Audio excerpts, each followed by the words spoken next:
मैं बेसिकली पश्चिमी चंपारण बिहार से हूँ। वहाँ के एक छोटे से गांव लालगढ़ से बिलोंग करता हूँ। मेरे एक भाई है और एक बहन है, बड़ी बहन है, जो भी शिक्षिका ही हैं। और मैंने अपनी प्रारंभिक शिक्षा अपने होम टाउन बेतिया के KR उच्च विद्यालय से पूरी किया था। इसके बाद मैंने ग्रेजुएशन भी अपने होम टाउन से ही महारानी जानकी कुंवर से फिजिक्स ऑनर्स विषय के साथ कंप्लीट किया था।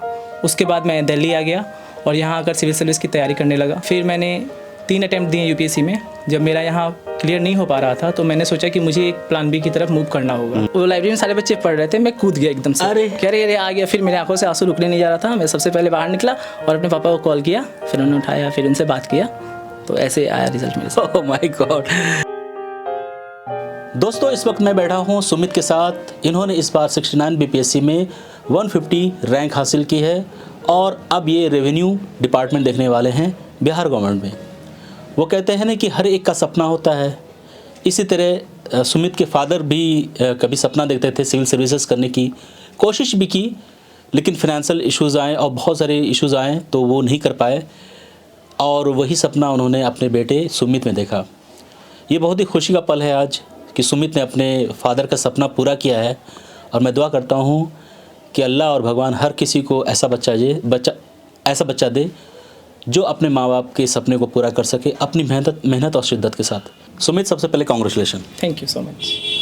सुमित, जब ये न्यूज़ आई BPSC का रिज़ल्ट आ गया है तो हमें आपके बारे में पता चला, और क्योंकि आपकी स्टोरी बहुत ही डिफरेंट है, अलग है, क्योंकि आपने एक साथ बहुत सारी चीज़ें की हैं अपनी लाइफ में। एक बहुत ही कम उम्र में सुमित बहुत सारे फेज से गुजर चुके हैं, जो कि इस इंटरव्यू में हम कवर करेंगे। सुमित, आप अपने बारे में बताइए और फैमिली के बारे में बताइए। मैं बेसिकली पश्चिमी चंपारण बिहार से हूँ। वहाँ के एक छोटे से गांव लालगढ़ से बिलोंग करता हूँ। मेरे पिताजी एक शिक्षक हैं। मेरे एक भाई है और एक बहन है, बड़ी बहन है, जो भी शिक्षिका ही हैं। और मैंने अपनी प्रारंभिक शिक्षा अपने होम टाउन बेतिया के KR उच्च विद्यालय से पूरी किया था।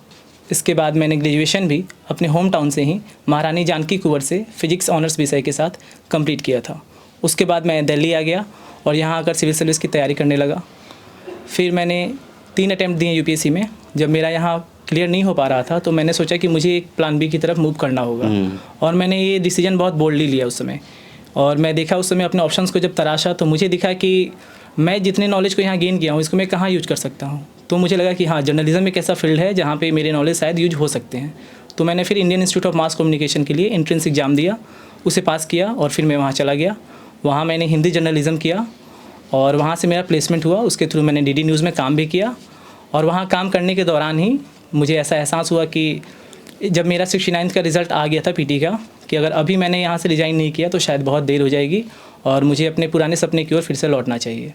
तो मैं वापस आ गया और फिर ये एग्ज़ाम का रिज़ल्ट आपके सामने है। बहुत ही वेरी इंटरेस्टिंग। सिविल सर्विसेज अक्सर बच्चों का ये रहता है कि हम समाज की सेवा करेंगे, देश की सेवा करेंगे, लेकिन एक अच्छे ईमानदार जर्नलिज्म की आज हमारे देश को ज़रूरत है। आप चाहते तो वहाँ से भी ये जो मकसद था उसको पूरा कर सकते थे। तो फिर जर्नलिज्म को पीछे करते हुए फिर सिविल सर्विस की तरफ क्यों आगे बढ़े? जब मैं कॉलेज से पास आउट हुआ तो मैं कॉलेज के टाइम में भी अच्छा स्टूडेंट रहा और मैंने वहाँ टॉप भी किया और मेरा प्लेसमेंट भी हुआ। 3 जगह से मुझे प्लेसमेंट मिला था। बट मैंने DD न्यूज़ ज्वाइन किया था। वहाँ मैं काम करने लगा।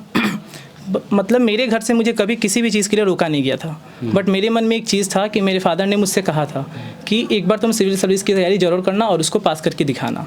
तो जब मैं काम करने लगा, जॉब में चला गया, तो मुझे ऐसा फील हुआ कि हाँ, अब मेरे पास एक्सपीरियंस भी हो गया है, ये चीज़ें हो गई हैं और आगे चलकर मैं अगर चाहूँ तो फिर इस फील्ड में वापस आ सकता हूँ। बट जो मौका मेरे पास है अभी, शायद वो मेरा एज ख़त्म होने के बाद नहीं बचेगा। अगर मैं यहाँ काम करते रह गया तो क्यों ना मैं पहले अपने पापा का सपना ही पूरा कर देता हूँ। बहुत बढ़िया। और इसके लिए मैंने एक बोल्ड डिसीजन लिया, क्योंकि जब मैं जॉब कर रहा था उस समय भी मेरा 67th BPSC का इंटरव्यू के बाद मेरिट से नाम छट गया था। तो मैंने सोचा कि नहीं, इस बार तो मुझे करना होगा। और मैं फिर वापस आया और अपने पापा के सपने के लिए मैंने पढ़ाई की और फाइनली उसका रिजल्ट आपके सामने है। दोस्तों, इस वीडियो में आगे बढ़ने से पहले आप सभी को एक ऐसी इवेंट के बारे में बताऊंगा जो बहुत ही आइकॉनिक इवेंट होने वाली है। एक प्रतिष्ठा वाली बात होने वाली है उन सभी पार्टिसिपेंट के लिए जो इस इवेंट में पार्टिसिपेट करने वाले हों। वेट दोस्तों, ये सॉन्ग आपने जरूर सुना होगा क्योंकि आजकल ये बहुत ही वायरल हो रहा है। जब मैं यूट्यूब पे गया था तो ये सॉन्ग ट्रेंडिंग पे था और जब मैं स्क्रॉल कर रहा था तो अनअकैडमी की प्रतिष्ठा इवेंट जो वो भी ट्रेंडिंग पे थी। प्रतिष्ठा इवेंट क्या है? जिसमें पूरब झा, सतीश रॉय और अनअकैडमी के सभी टॉप एजुकेटर जैसे मुन्नाल सर, सुदर्शन सर, सीप मैम, ये सभी मौजूद होंगे। इन सब के कंबाइंड सब्सक्राइबर 5 करोड़ से भी ज़्यादा हैं दोस्तों। ये करने वाले हैं आज तक के सबसे बड़े आइकॉनिक लॉन्च आने वाले 10 दिसंबर को शाम 7 बजे। ये देखना है कि पुरझा अब किस अवतार में आएंगे, उनका क्या तरीका होगा, उनका क्या स्टाइल होगा इस इवेंट में। मुरनाल सर जो इकोनॉमी पढ़ाते हैं, सुदर्शन सर जो ज्योग्राफी पढ़ाते हैं, पूरब झा जो सॉरी ये तो कुछ नहीं पढ़ाते, लेकिन ये बहुत कुछ बताने वाले हैं इस इवेंट में, जहां इंडिया के टॉप क्रिएटर और अनअकैडमी एजुकेटर आपके लिए ला रहे हैं कुछ आइकॉनिक गेम्स और रिवील्स। दोस्तों यही नहीं, यहाँ पे बहुत सारे सरप्राइजेस होने वाले हैं सभी बच्चों के लिए।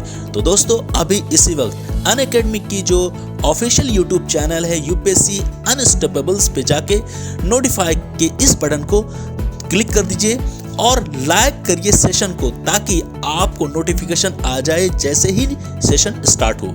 ये होगा इंडिया का सबसे बड़ा एजुकेशनल सेलिब्रेशन।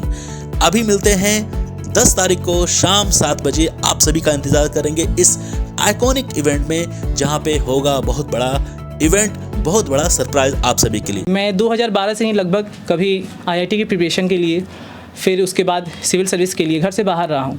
तो एक चीज़ मेरे अंदर में थी कि मैं हमेशा से अपनी कर्म भूमि अपने बिहार को बनाऊँ और अपने माँ बाप के साथ में ही रहूँ, उनके साथ में कम से कम उनके बुढ़ापे का सहारा बनूँ। मैंने ये रिस्क इस बार इसलिए लिया क्योंकि 67th जो बीपीएससी मैंने दिया था उसमें मैंने प्री निकाला था, मेंस निकाला था, और वो मैं कॉलेज में रहते हुए किया था मैंने वो सब चीज़ें, और मेरिट में नाम गया था मेरा, बट फाइनल सिलेक्शन नहीं हो पाया था। और उस समय जो फीलिंग्स मैंने अपने पापा की आंखों में देखा था वो हमेशा मुझे जॉब करते हुए भी दिखती थी। उसके बाद भी मुझे ये चीज़ का फील होता था।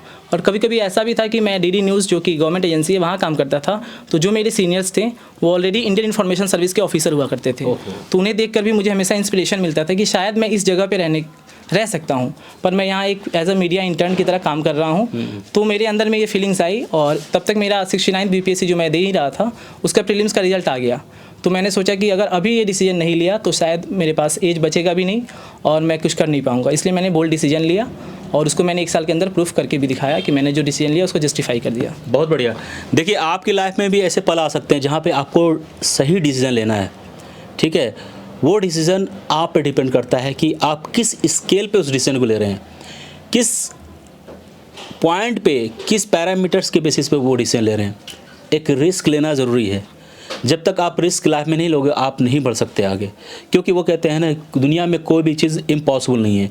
इम्पॉसिबल जैसा वर्ड डिक्शनरी में नहीं है, ये तो हमने बना लिया इम्पॉसिबल। सारी चीज़ें पॉसिबल है बशर्ते कि आप रिस्क लो, ईमानदारी के साथ अपने आप को जस्टिफाई करो, और एक कारण ज़रूर होना चाहिए आपके लिए कि आपको यूपीएससी या सिविल सर्विसेज क्यों करना है। सर ये बताइए कि बीपीएससी की प्रिपरेशन, अगर कोई लड़का बहुत ही फ्रेश है और उसको ही doesn't know about ABCD about BPSC and civil services, शुरुआत कैसे करेगा? ज़ीरो से बताइए। सबसे पहले तो उसको आजकल यूट्यूब पे बहुत सारे वीडियोस अवेलेबल हैं, वहाँ जाके पहले सिलेबस को देखना चाहिए। सिलेबस देखने के बाद सबसे पहले उसे मूव करना चाहिए प्रीवियस ईयर क्वेश्चन की तरफ, प्री का भी और मेंस का भी। उन दोनों को देखने के बाद तब वो डिसाइड करे कि उसके अकॉर्डिंग कौन कौन सी बुक उसे पढ़नी चाहिए। एक बार उसे सारी बेसिक बुक्स पढ़ लेनी चाहिए, जिसके लिए वीडियोस यूट्यूब पे बहुत सारे पड़े हुए हैं। जो भी स्टैंडर्ड बुक्स है सारे लोग रिकमेंड कर देते हैं, उन्हीं बुक्स को पढ़ के मैंने भी क्वालिफाई किया है। तो उन्हीं बुक्स को पढ़ना और वहीं से शुरुआत करनी चाहिए। फिर धीरे धीरे उन्हें ऐसा फील होगा कि उन्हें कितना टाइम लग रहा है, क्या लग रहा है, उनकी नीड्स क्या है, उनके कमज़ोर पॉइंट्स कौन से हैं, तो उन्हें उसके ऊपर काम करना चाहिए। हाँ, उसके लिए उन्हें अगर किसी कोचिंग इंस्टीट्यूट की हेल्प लेनी है वो ले सकते हैं, लेकिन उनका वो पर्सनल डिसीजन होना चाहिए। बट पहले आप सिलेबस के देखो, खुद से कोशिश करो, अगर नहीं होता है फिर किसी और की हेल्प लेने की कोशिश कर सकते हैं आप। अगर बीपीएससी के लिए कोई प्री की तैयारी करना चाहता है तो उसको सबसे पहले सिलेबस के अकॉर्डिंग चीज़ों को ठीक करना होगा अपना। जैसे कि साइंस, बीपीएससी में साइंस बहुत ही वेटेज देता है तो उसको पढ़ना चाहिए। लेकिन एक और चीज़ का ध्यान रखना होगा कि अभी जो बीपीएससी का पैटर्न है वो थोड़ा सा बदल चुका है, तो इसमें टेक्नोलॉजी पोर्शन पे ज़्यादा ध्यान देने की ज़रूरत है। बहुत बढ़िया। और करंट अफेयर्स भी इसमें आ रहे हैं। अच्छा। और एक और चीज़ है, जो 67th बीपीएससी था उससे पहले चीज़ें जो थी ना वो वन लाइनर आया करती थी, लेकिन 67th के बाद से चीज़ें बहुत ही तेज़ी में बदल रही हैं चीज़ें। इसका असर प्री में भी दिख रहा है और मेंस में भी दिख रहा है। कुल मिला के ये कह सकते हैं कि यहाँ पे अब आप अगर एलिमिनेशन टेक्निक जानते हैं, आपको नॉलेज है, ब्रॉड नॉलेज है, तो आपको रट्टू तोता बनने की अब कोई ज़रूरत नहीं है। बीपीएससी ने अपना स्टैंडर्ड काफ़ी ऊपर कर लिया है। तो प्री तो आप कर सकते हो अगर आपने अपने आप को किताबी जो फैक्ट्स होते हैं ना उनसे बाहर निकाल के थॉरली स्टडी किया हो तो बिल्कुल कर सकते हैं। अब अगर मेंस की तरफ बढ़ते हैं हम, तो मेंस का भी आज का जो सिनेरियो है वो काफ़ी बदला हुआ है। उसमें क्वेश्चंस आपको जैसे GS1 है तो वहाँ पर भी अब क्वेश्चन ज़्यादा आ रहे हैं, शॉर्ट क्वेश्चंस भी आ रहे हैं, लॉन्ग क्वेश्चंस भी आ रहे हैं।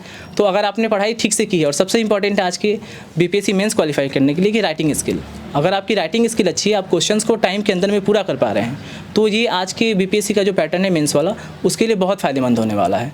साथ ही साथ इसमें एक पेपर आजकल एस्से का भी जुड़ गया है। तो एस्से वो चीज़ है जिसके लिए आपको ना शुरू से ही इंटीग्रेटेड प्रिपरेशन करने की ज़रूरत है। न्यूज़पेपर पढ़ना, अपनी बुक को आप थॉरोली पढ़ना सीखो, पहले उसे बहुत ज़्यादा गहराई से पढ़ने की ज़रूरत है।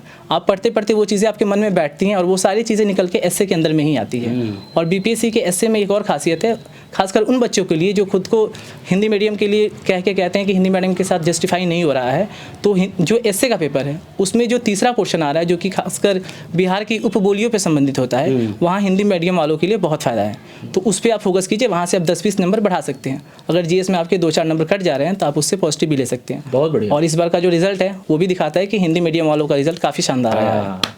टॉप 10 जो है, मेरा माध्यम भी हिंदी माध्यम ही रहा है इस बार। अच्छा, हिंदी माध्यम है आपका। हिंदी माध्यम को लेके मुझे ये लगता है कि मैं तो शुरू से ही, जैसे मेरा स्ट्रॉन्ग पॉइंट हिंदी मीडियम है, मैं हिंदी में कर सकता हूँ। तो अब किसी के कहने पे अगर मैं इंग्लिश मीडियम की तरफ शिफ्ट होता हूँ तो हो सकता है कि मैं वो बच्चे जो इंग्लिश में पहले से प्रिपरेशन कर रहे हैं उनसे मैं पीछे रह जाऊँगा। Correct. लेकिन मुझे पता है कि मेरा शुरू से शिक्षा दीक्षा जो प्राइमरी एजुकेशन हुआ है वो हिंदी में हुआ है। तो मेरे मन में पहले जो चीज़ें आती हैं, चाहे वो एस्से लिखना है कुछ भी, वो हिंदी में आता है। अगर मैं इंग्लिश मीडियम की तरफ मूव करता हूँ तो मुझे कहीं ना कहीं अंदर में ट्रांसलेट करना पड़ता है, जिसमें शायद थोड़ा बहुत टाइम लग जाए।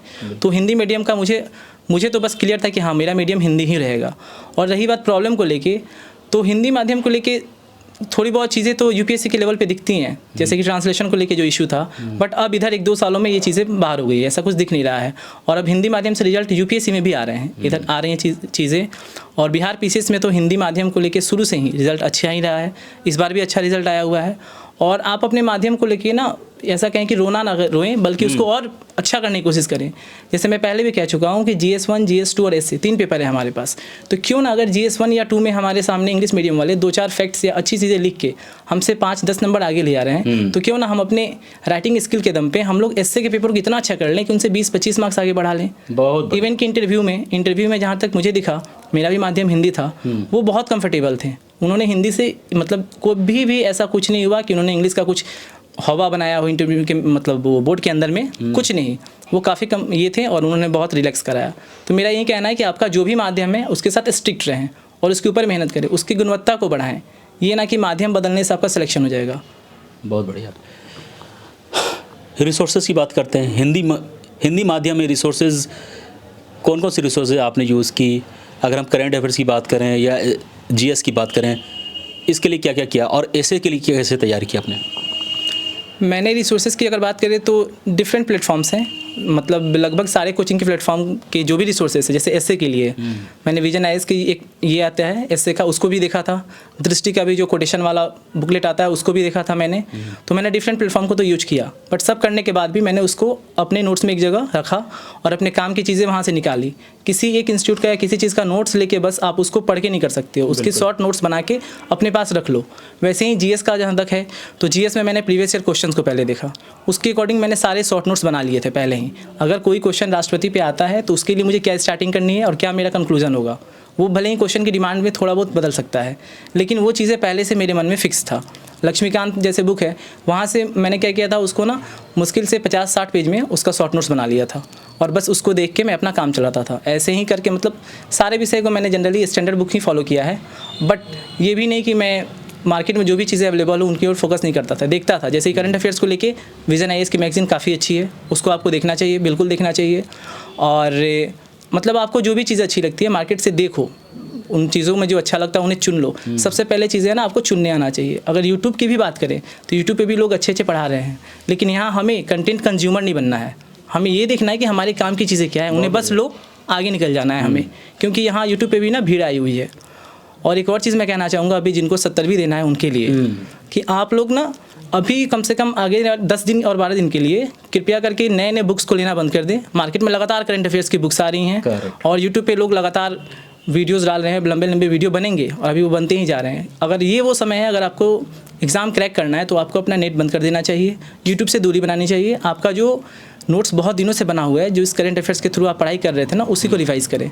इन 10 दिनों में कुछ भी वैसा बदल जाने वाला नहीं है। अच्छा सुमित जी, होता क्या है कि आपने प्री निकाला, उसके बाद मेंस के लिए गए, 3 टायर प्रोग्राम होते हैं यहाँ पे, उसके बाद इंटरव्यू भी आप निकालना है। इंटरव्यू कितने मार्क्स होता है? बीपीएससी में 120 का होता है। 120 मार्क्स, जो कि बहुत ही डिसाइडिंग फैक्टर हो सकता है कि ओवरऑल परफॉर्मेंस जो रैंकिंग होगी। इंटरव्यू के लिए क्या आपका एक्सपीरियंस रहा है? इंटरव्यू के लिए बच्चों को किन बातों का ध्यान देना चाहिए? इंटरव्यू के लिए क्या सेट स्किल होनी चाहिए? टूल्स टेक्निक्स क्या होना चाहिए? इंटरव्यू को लेके मैं बस इतना ही कहना चाहूँगा कि आप जब बोर्ड मेंबर की जब आप कमरे में घुसते हो उस समय आप कैसा परफॉर्म करते हो, ये सबसे ज़्यादा इंपॉर्टेंट है। आप अगर यहाँ कहीं मॉक भी दे रहे हो तो वो लोग आपसे क्या क्वेश्चन कर रहे हैं, वो क्या व्यू रख के कर रहे हैं, उस पर आप फोकस मत करो। आप अपनी चीज़ों पर फोकस करो जनरली, जैसे कि आपका ग्रेजुएशन सब्जेक्ट क्या है, आपका ऑप्शनल क्या है, आपने कहाँ से आप बिलोंग करते हो, इन सब चीज़ों पे जितना हो सके आपसे उतनी पकड़ बना लो अपनी, और मजबूती से बना लीजिए। और जैसे कि मेरे साथ एक इंटरेस्टिंग चीज़ हुआ कि मैं 67 का जब इंटरव्यू देने गया था तो उस समय मुझसे पूछा गया था मेरे जॉब प्रोफाइल पे, लगभग सारे क्वेश्चंस मेरे जॉब प्रोफाइल से ही पूछे गए थे। और जब 69 में इस बार मैं गया तो उन्होंने जॉब प्रोफाइल से कुछ भी नहीं पूछा, उन्होंने क्लियरली फिजिक्स पूछा, जो कि मैंने 2019 में पढ़ाई किया था। उस समय मेरा ग्रेजुएशन का सब्जेक्ट फिजिक्स था, बट मुझे फिजिक्स आता था। जितना उन्होंने पूछा, मैं ये नहीं कहूँगा कि मैंने सारे बता दिए, बट उनके 10 क्वेश्चन में मैंने 6 क्वेश्चन का आंसर जरूर दिया। और एक और पॉजिटिव चीज़ मुझे ये दिखी वहाँ कि जिन क्वेश्चन का आंसर मैं नहीं दे पा रहा था वो लोग उसका आंसर बता भी रहे थे। हाँ, और आपको बहुत कंफर्टेबल कर रहे थे। ऐसा बिल्कुल नहीं लगा कि आप, जैसे कि मैं खुद नहीं बता पाता तो अंदर से ना बुरा लगता है इंटरव्यू हॉल में कि उफ मैं इसका आंसर नहीं बता पाया, बट वो लोग इतना ज़्यादा इसको इंटरेक्टिंग बना देते हैं ना, बहुत कॉर्डियल होते हैं वो लोग कि आपको ऐसा फील ही नहीं होने देते हैं। तो मैं यही कहूँगा कि इंटरव्यू को लेकर मन में कोई भी दुविधा नहीं रखें, और ख़ास करके अगर आप किसी इंस्टीट्यूट में जाते हैं, कहीं मॉक देते हैं ना, तो वहाँ आपको एक तरह से कह सकता हूँ मैं ना, डराया जाता है। तो इन सब चीज़ों से बचने की कोशिश करें, कंफर्ट जोन से बाहर आ जाए। जो चीज़ें पहले थी कि हाँ आप लूसेंट पढ़ लोगे, लूसेंट से कर लोगे, तो वैसा कुछ नहीं है। आपको शुरू से ही इंटीग्रेटेड प्रिपरेशन करने की ज़रूरत है, क्योंकि अल्टीमेट गोल हमारा क्या है, प्रीलिम्स, मेंस, इंटरव्यू, और लास्ट में आपको रैंक होल्ड करना है। बस प्रीलिम्स निकाल के आप क्या कर लोगे? तो इसके लिए ज़्यादा बेटर है कि आप स्टैंडर्ड बुक को देखें, उसमें से अपने नोट्स बनाएं, शॉर्ट नोट्स जरूर बनाएं। अगर प्रीलिम्स की तैयारी कर रहे हो तो खूब सारे मॉक पेपर लगाएं, और मॉक पेपर के साथ साथ सबसे इंपॉर्टेंट क्वेश्चन बैंक को बिल्कुल ही फॉलो करें उसको, और मॉक टेस्ट भी दें। करंट अफेयर्स को करने की ज़रूरत है, अब चीज़ें काफ़ी डायनेमिक हो गई हैं, तो जो भी क्वेश्चंस आ रहे हैं, चाहे पॉलिटी के हो या फिर इकोनॉमी बेस्ड हो, ये सारी चीज़ें करंट अफेयर्स से रिलेवेंस करके ही क्वेश्चन पूछे जा रहे हैं। मैंने तो विजन आईएएस की मैगजीन यूज़ की थी, मंथली मैगजीन मैं उसको यूज़ करता था। हिंदी में आता है वो? बिल्कुल, हिंदी माध्यम में भी अवेलेबल है। दृष्टि आईएएस की भी जो मैगजीन है हिंदी में, वो भी अच्छा है, क्योंकि उसमें एस्से का भी एक अलग से सेक्शन होता है, तो आप उसको भी देख सकते हो। साथ ही आप गूगल भी कर सकते हो, जैसे कि मैं पढ़ाई कर रहा हूँ, कोई टॉपिक अगर नया दिखता है या कुछ भी हो तो उसके लिए मैं गूगल कर लेता हूँ, तो वो बड़ी आसानी से मिल जाता है और ऑथेंटिक चीज़ें मिलती हैं, तो आप ये भी कर सकते हो। बाकी मार्केट में बहुत सी बुक्स हैं, आपको जो पसंद आता हो, लेकिन चीज़ों को थोड़ा टटोल लें कि वो आपकी नीड्स को पूरा करते हैं कि नहीं, क्योंकि मार्केट में जो चीज़ें आ रही हैं वो वनडे एग्ज़ाम के लिए भी आ रहे हैं, पीसीएस के लिए भी आ रहे हैं, तो इन चीज़ों को आपको खुद से जाकर देखने की ज़रूरत है कि कौन सा आपके नीड के हिसाब से ठीक है। अब आते हैं फैमिली पे। फैमिली में कौन कौन है आपके? मेरा एक छोटा भाई है, बड़ी दीदी हैं, माँ हैं और पापा हैं। जब आपको पता चला कि रिज़ल्ट आने वाली बीपीएससी की 69 की, तो उस टाइम आपकी क्या क्यूरियोसिटी थी? कैसे रिज़ल्ट देखा आपने, और फिर रिज़ल्ट में आप नाम दिखा आपका, तो कैसा लगा, और इसके बाद घर में क्या माहौल था? ये बहुत इंटरेस्टिंग स्टोरी है। अच्छा। मैं उस समय लाइब्रेरी में बैठ के पढ़ाई कर रहा था, और मैं खुद को बिजी रखने के लिए ना टैब में क्लासेस कर रहा था, यूट्यूब से कुछ क्लासेस देख के मैं कर रहा था। तब तक अचानक से रिजल्ट आता है, और वो एक लड़के ने मुझे व्हाट्सअप कर दिया था, तो पीडीएफ मेरे सामने था, बट मेरे में इतनी हिम्मत नहीं थी कि मैं उसको खोल के देखूँ। तो मैं वेट करने लगा। मेरे साथ में एक भैया रहते हैं, वो जनरली वहीं मेरा रिजल्ट देखते हैं, और वो जब देखते हैं तो सही होता है। तो मैं वेट किया कि वो कब आएंगे, और रिजल्ट मेरे सामने था। मैं 10 मिनट तक वेट किया, फिर वो दूसरे साइड लाइब्रेरी में ही बैठ के पढ़ रहे थे, वो वहाँ से आए भी, और उन्होंने पूछा क्या हुआ, तो मैं बताया कि रिजल्ट आया है देखिए। तो उन्होंने देखा, बट उसमें उनको मेरा नाम नहीं दिखा। बिल्कुल। फिर मेरे एक और रूममेट हैं, वो आए, वो भी देखा, तो उसको भी नाम नहीं दिखा। तो ऐसे करते हुए लगभग 10-15 मिनट गुजर गया था। क्या बात बोल रहे हैं? आपके रिजल्ट का नाम नहीं देख पा रहे लोग? कोई नहीं देख पा रहा था। फिर उन्होंने मुझे, और मेरे हाथ ना लगभग कांप रहे थे, क्योंकि मेरे मन में आ रहा था कि मुझे फिर से अब इस प्रोसेस को फॉलो करना पड़ेगा, और मैंने बहुत बड़े बड़े डिसीजन लिए थे। तो मैं खुद पे मुझे ना क्वेश्चन करने लग गया था कि क्यों इतना मतलब फास्ट डिसीजन तुमने ले लिया, जो भी। तो फिर मैं ना ऊपर देख के सोचा कि कोई नहीं, चलो 1-1.5 साल और लगेगा, फिर करते हैं इसको। इसके बाद मैं फिर बोला कि चलो ठीक है, एक बार खुद से देखता हूँ। तो मैं भी देखा ऐसे स्क्रॉल करके, बट मुझे भी नहीं दिखा जनरली, मतलब पता नहीं कंसंट्रेशन का लेवल कहाँ था मेरा उस टाइम। बट अचानक से फिर मैं सोचा कि नहीं चलो तो थोड़ा टहल के आता हूँ। फिर मैंने एक बार स्क्रॉल किया और छोड़ दिया उसको। तब तक ना अचानक से मुझे मेरा रोल नंबर चमक गया, मतलब उतना बड़ा नाम मुझे नहीं दिखा, बट मेरा रोल नंबर चमक गया। तो फिर मैंने जब देखा तो मतलब वो लाइब्रेरी में सारे बच्चे पढ़ रहे थे, मैं कूद गया एकदम से। अरे! कह रहे आ गया, फिर मेरे आंखों से आंसू रुकने नहीं जा रहा था। मैं सबसे पहले बाहर निकला और अपने पापा को कॉल किया, फिर उन्होंने उठाया, फिर उनसे बात किया, तो ऐसे आया रिजल्ट मेरे साथ। ओह माय गॉड, ऐसा हो सकता है कि 3-4 लोगों ने देखा लेकिन दिखाई नहीं दिया रिजल्ट आपको, फिर आप देखते हैं आपको भी दिखाई नहीं देता है, फिर फाइनली पता नहीं वो फिर से दोबारा आपने कोशिश की देखने की। मतलब ये तो बहुत ही इंटरेस्टिंग चीज़ है। तो ऐसा तो नहीं कि रिजल्ट में सही नाम नहीं था, भगवान ने आपकी बात सुन ली और डाल दिया। खैर ये इलॉजिकल है, बट ये बहुत इंटरेस्टिंग है हमें सुन के। तो घर में पापा क्या रिएक्शन था? वो तो बहुत खुश हुए सुन के कॉल पे ही, वो भी हल्का सा भावुक हो गए, और मैं तो पहले से ही रो रहा था। फिर खुद को कंट्रोल किया, फिर हम लोग घर पे आए। वो बोले फिर ठीक है चलो घर पे चल के बात करते हैं, आराम से मम्मी से कॉल करके बोल दो। फिर बोला, वो भी स्कूल से ही जा रहे थे घर। देखिए, जिनका अगर पहले अटैम्प्ट में दूसरे अटैम्प्ट में हो जा रहा है उनके लिए तो खैर बहुत अच्छी बात है, पर मेरा नहीं हुआ। मैंने 3 अटैम्प्ट दिया था उस समय तक, और मेरा 2 बार में जीएस हो रहा था, तो कभी सीसेट नहीं हो रहा था। और लास्टली जब 22 में मेरा जीएस हो गया तो सीसेट में मैं पॉइंट में नंबर से रह गया था। तो मैं ये कहूँगा कि अगर आप बोल्ड डिसीजन ले सकते हैं तो कभी कभी ले लेना चाहिए, और ये चीज़ें आपको कहीं ना कहीं फ़ायदा ही देती हैं। एक बार जब आपकी सिलेबस कंप्लीट हो गया, आपने प्रिपरेशन कर लिया, तो हर दिन एक बंद कमरे में रुकने से कोई फ़ायदा नहीं होने वाला है। तो मुझे लगा कि नहीं, मुझे खुद को एक्सपोज करना होगा। मैं कॉलेज गया, और वहाँ भी ऐसा नहीं था कि मैं दिन भर बिजी ही था। जैसे कॉलेज खत्म होने के बाद मैं पढ़ाई कर रहा था, और वहाँ से भी मैंने 67th वाला जो था उसका मेंस भी लिखा बीपीएससी का, तो वहाँ से भी चीज़ें सही चल रही थी। बट कॉलेज जाने से मुझे कुछ फ़ायदे भी हुए। जैसे मैंने मास कॉम किया, तो वहाँ पे मुझे कम्युनिकेशन स्किल सिखाया गया, जिनका मैंने वापस से यहाँ आकर इंटरव्यू में यूज़ किया। हाँ। सो कभी ना कुछ चीज़ें ना शायद भगवान आपके लिए प्लान बना के रखते हैं, तो आपको यूज़ करना चाहिए। और कहते हैं ना, जब ट्रेन सामने लगी हो ना, तो चाहे वो आपको प्लान ए से बी की तरफ जाना हो या फिर बी से सी की तरफ वापस, जैसे मैं आ गया, तो कभी कभी रिस्क लेना चाहिए, क्योंकि हम लोग रिस्क नहीं लेंगे, यूथ हो गए तो फिर कौन लेगा। हमें रिस्क लेना चाहिए। लास्ट पे मैं उन बच्चों को यही कहना चाहता हूँ जो इस बार 17th बीपीएससी के प्री में पार्टिसिपेट करने वाले हैं, कि आपको कुछ चीज़ों का ध्यान रखना चाहिए। जैसे सबसे पहले तो आप ना अंतिम 10 दिन 12 दिन में कोई नया चीज़ नहीं पढ़ें। दूसरी चीज़, जब भी पढ़ाई करें कोशिश करें कि मोबाइल ऑफ करके पढ़ने का। और तीसरी चीज़ ये कि आपने जो भी थॉरली पढ़ाई किया है, थॉरली आपने जो भी चीज़ें पढ़ाई की होगी, वो सारी चीज़ें एग्जाम के दिन अपने आप एग्जीक्यूट हो जाएंगी। अभी जो लास्ट मिनट में हमें लगता है ना कि नहीं मैं ये चीज़ें भूल रहा हूँ, मुझे ये डाटा नहीं याद आ रहा है, बट एग्जाम में जब ऑप्शन हमारे सामने आते हैं ना, तो वो सारी चीज़ें याद आने लगती हैं। और साथ ही साथ थोड़ा सा करंट अफेयर्स को लेकर इस बार सावधान रहें, क्योंकि इसके पहले भी जो करंट अफेयर्स आया था वो बीपीएससी में अच्छी मात्रा में आता है, तो इस बार भी करंट अफेयर्स की संभावना ज़्यादा ही है। और कुछ चीज़ें हैं जो बीपीएससी में आजकल पूछी जा रही हैं, जैसे साइंस एंड टेक्नोलॉजी, खासकर टेक्नोलॉजी का सेक्शन अब बढ़ गया है बीपीएससी में। इसके साथ साथ जो इकोनॉमी लास्ट ईयर आया था, इंडियन इकोनॉमी, उसका भी जो लेवल है वो काफ़ी अच्छा था। तो आपको अपने लेवल को बूस्टअप करने की ज़रूरत है, और बी कॉन्फिडेंट होकर एग्ज़ाम में जाएँ। वहाँ 10 मैथ्स भी आता है, ये सब चीज़ें आपके लिए पॉजिटिव ही होंगी। तो मैं बस यही कहूँगा कि अब अंतिम समय है, आप अपनी पूरी तरह से तैयारी पर ध्यान दें। चलो, thanks Sumit, it was very wonderful interview with you. और हमें उम्मीद है कि बच्चे काफ़ी कुछ सीखे होंगे आपके इस इंटरव्यू में। और मैं दुआ करता हूँ कि जो भी पदभार आपको मिलेगा रेवेन्यू डिपार्टमेंट में बीपीएससी की तरफ से, उसको बहुत ही ईमानदारी के साथ, पूरी शिद्दत के साथ, मेहनत के साथ आप उसको करेंगे, और अपने परिवार का, अपने शहर का और अपने देश का नाम रोशन करेंगे। Thank you. Thank you so much.